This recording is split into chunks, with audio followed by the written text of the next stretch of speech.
The US dollar has been a fiat currency since the early 1970s, and statistically and historically speaking, fiat currencies usually only last about 50 years or so. And if you haven't noticed, the year is 2025, so we are past due for a fiat currency collapse in the system, statistically and historically speaking. Now, do I know what's going to happen? I don't know. But I do know that when I am purchasing Bitcoin, what I'm not doing is actually purchasing the product that is a limited supply that other limitless entities can purchase into, where they have this limitless option to purchase this kind of currency with limitless purchasing power. And I'm actually selling my fiat currency. You have to understand that money only has value because we give it value. Money doesn't really exist. It exists because we believe that it exists. And it's the reason why the root of all evil is the love of money. It's not money. As soon as I started to have more positive mind frames and emotional, not necessarily attachments, but emotional understandings to money, the more money started to flow into my life. And I've definitely had my fair share of ups and downs with the financial system in general and just within my own life. And I'm not doing any of this on this channel as a form of financial advice. Okay, this is just purely a opinion based and education based platform where I'm going to be talking about what's what and why what is, about Bitcoin and currencies in general, and what spiritual freedom really looks like in the end. Because you can have spiritual freedom without loving or having a good relationship with money. However, if you want to have enduring freedom and enduring sovereignty, then I don't think that it's going to be applicable for you to see that, well, you're going to need to have a good relationship with money if you're going to have a good relationship with people to some degree. And the reason being is because there's karma, that you can think about it in this way, is karma.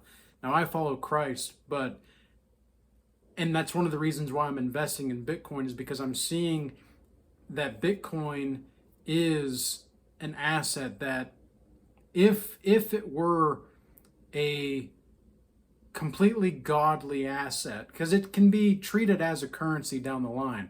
That's not the way that it is just yet, because as for the time being, Bitcoin, there's still certain things that you have to go through in order to have the energy exchange, right? There's energy that needs to be supplied to the internet so that you can make these transactions, etc.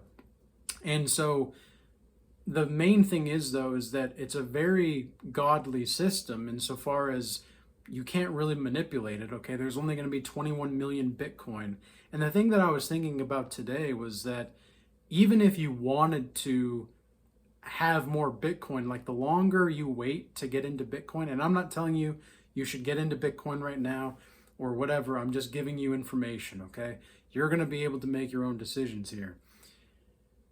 What I've noticed is that with Bitcoin is that because there's a limited amount, whereas with these altcoins like Ethereum, for example, it's still a fiat currency. Like Ethereum is basically is a fiat currency still. Why? Well, because it's not backed by anything. It's not backed by gold. And that's the whole reason why the US dollar is a fiat currency to begin with, nowadays anyway, for the past 50 plus years, is because it's not backed by gold.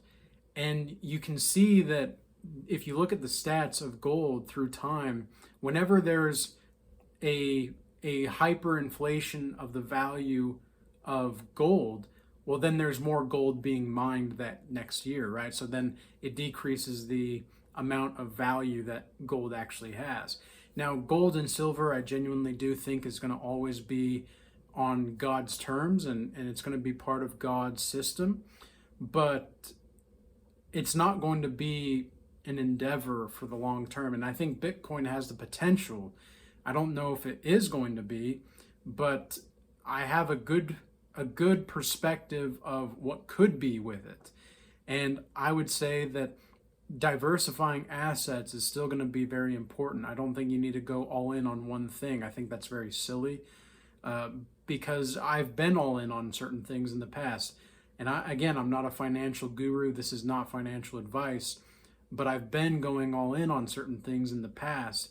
And it never really got me to a place where I was doing things that were good when I went all in on certain things. It was only when I was able to diversify my assets to the point in which I could leverage strategically, not really leverage as in the use of the term when it comes to actual crypto and such, because I think there's a difference between Bitcoin and crypto. Bitcoin is not a currency in the crypto world. I think Bitcoin is something different. Bitcoin, because it's limited in its availability and resources, like think about how hard it's going to be to actually get Bitcoin in the future, the more people opt into this. And I think I saw somewhere that said there was a 15% of the population in the world right now are invested into some kind of crypto. That's very telling of where people are going and how people are going to get there, because it's starting to really proliferate in the society that we live in, that Bitcoin is very much still new. A lot of people think that they're late. A lot of people think that they're not going to be seeing the payouts in the long term. A lot of people are doing the hold on for dear life, the hodl. That you can do that if you want. I'm not going to tell you what you should do or shouldn't do, but me personally, what I see to be the most beneficial route going forward when it comes to Bitcoin is to just hold it, because it's going to be worth more and more the longer that time goes on. And yes, it is still very young, and it still can be considered a fiat currency to some degree, because it's not technically an asset, but it's not technically a currency either. It's more, to me, it looks like something that can be an asset that can be used as a currency. So really, with all that being said, I hope that this was an informative and useful video for you, and I'll be sure to have more videos when it comes to these kinds of topics in the future. I hope you all have a blessed rest of your day. Peace.